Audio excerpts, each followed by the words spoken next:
اگرچہ امریکہ نے یہ مقصد حاصل کر لیا کہ القاعدہ اب ماضی کی طرح اس کی سلامتی کے لیے خطرہ نہیں رہی، اور اس نے طالبان سے یہ گارنٹی بھی لے لی کہ وہ اپنی سرزمین کو اس کے خلاف استعمال نہیں کرے گا، لیکن بہرحال وہ ناکامی اور شکست کے تاثر کے ساتھ افغانستان سے نکل رہا ہے۔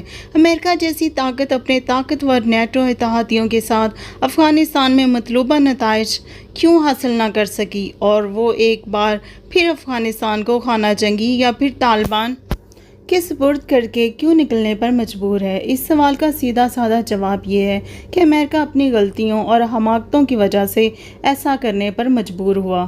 بلا شبہ حامد کرزئی اور اشرف غنی کی حکومتیں بھی کئی محاذوں پر ناکام رہیں۔ پاکستان، ایران، روس اور دیگر ممالک کے طالبان کے ساتھ روابط کا بھی کردار رہا، لیکن حقیقت یہ ہے کہ افغانستان میں اپنی شکست کا امریکہ خود ذمہ دار ہے۔ افغانستان کے محاذ پر امریکہ نے جن غلطیوں کا ارتکاب کیا وہ یہ ہیں: 9/11 کے بعد سلامتی کونسل کی جس قرارداد کے تحت امریکہ اور اس کے اتحادیوں کو افغانستان میں کارروائی کی اجازت ملی، اس کی روس اور چین نے بھی حمایت کی، بلکہ شاید اسے چین سے ہی پیش کروایا گیا تھا۔ باب ووڈوارڈ نے اپنی کتاب بش ایٹ وار میں لکھا ہے کہ امریکی صدر بش گھبرا رہے تھے کہ شاید روس افغانستان میں اس کی کارروائی کی مذمت کرے گا، لیکن جب کولن پاول نے انہیں بتایا کہ صدر پوٹن ہر طرح کا تعاون کرنے کے لیے تیار ہیں، تو صدر بش کی خوشی اور حیرت کی انتہا نہ رہی۔ لیکن افغانستان میں ابتدائی کامیابی ملنے کے بعد پہلے صدر بش نے ایران کو ایکسس آف ایول، برائی کے محور میں شامل کیا، اور پھر وہاں چین، روس اور ایرانی مفادات کے خلاف سرگرمیوں کی بھی اجازت دے دی، جس کی وجہ سے ان ممالک نے بھی 2003 کے بعد اپنی پالیسیاں بدل لیں۔ یوں روس، چین اور ایران کو ناراض کرنا امریکہ کی افغانستان سے متعلق پہلی بڑی غلطی تھی۔ پرویز مشرف نے دباؤ کے تحت ہی صحیح، لیکن 9/11 کے بعد امریکہ کا مکمل ساتھ دیا، اسے زمینی اور فضائی راستہ دیا، طالبان سے متعلق انٹیلیجنس شیئرنگ کی، جس کی وجہ سے طالبان کی حکومت امریکیوں کی توقع سے بھی پہلے ختم ہوگی۔ مشرف حکومت نے امریکیوں کی خوشنودی کے لیے طالبان کے سابقہ سفیر عبدالسلام ظریف اور سابقہ افغان سفیر ڈاکٹر غیرت بھیر کو گرفتار کر کے امریکیوں کے حوالے کیا۔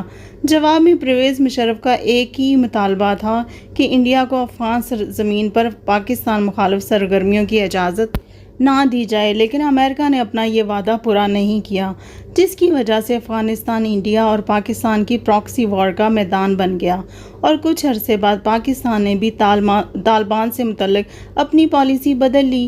انڈیا کو سرگرمیوں کی اجازت دینا امریکہ کی دوسری بڑی غلطی تھی۔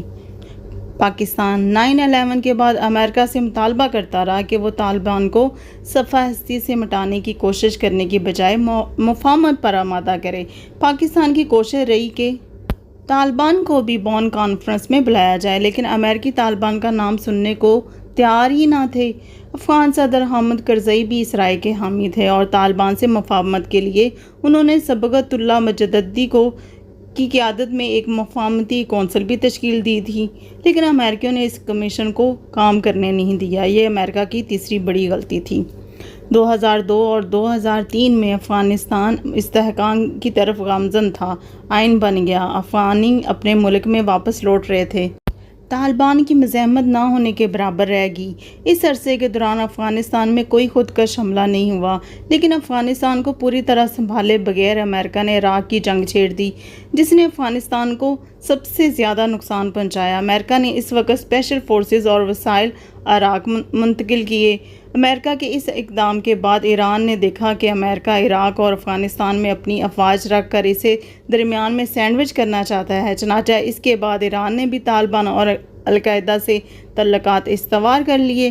عراق جنگ کی خود افغان صدر حامد کرزئی اور حسنی مبارک جیسے امریکہ کے اتحادیوں نے بھی مخالفت کی تھی، لیکن تب صدر بش طاقت کے نشے میں مبتلا تھے، چنانچہ چین، روس اور خطے کے دیگر ممالک نے افغانستان میں غیر ملکی افواج کی موجودگی سے متعلق اپنی سوچ بدل دی، جبکہ القاعدہ اور طالبان کو عراق میں ناجائز امریکی کارروائی کے بعد اپنے بیانیے کے لیے مزید دلائل اور ابو غریب جیسے فوٹیجز ہاتھ آ گئے۔ یہ افغانستان کے حوالے سے امریکہ کی چوتھی اور شاید سب سے بڑی غلطی تھی۔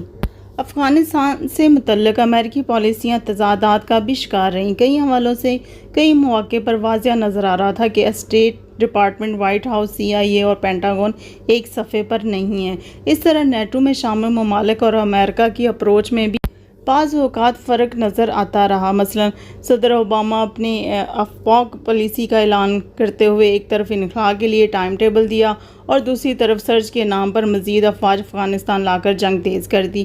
اس طرح صدارت سنبھالنے کے بعد ڈونلڈ ٹرمپ پہلے ایک انتہا پر گئے اور پھر دوسری پر۔ شروع میں کہتے رہے کہ اگر انہوں نے اس وقت افواج نکالی تو افغانستان دوبارہ دہشت گردوں کا گڑھا بن جائے گا، لیکن 2 سال بعد کہتے رہے کہ پاکستان جانے اور دوسرے پڑوسی جانے۔ تضادات پر مبنی پالیسی امریکہ کی 5ویں بڑی غلطی تھی۔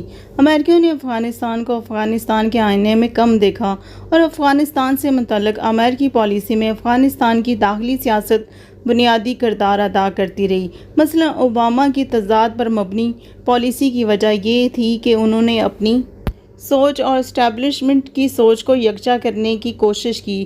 اس طرح ڈونلڈ ٹرمپ کی طالبان کے ساتھ ڈیل کرنے کی جلد بازی کے پیچھے بھی صدارتی انتخابات کار فرما تھے۔ یہ امریکہ کی 6ٹھی بڑی غلطی تھی۔ یہ تھی امریکہ کی افغانستان میں کی گئی 6 غلطیاں۔ آپ اس سے اتفاق کرتے ہیں یا نہیں، کامنٹ میں بتائیے گا۔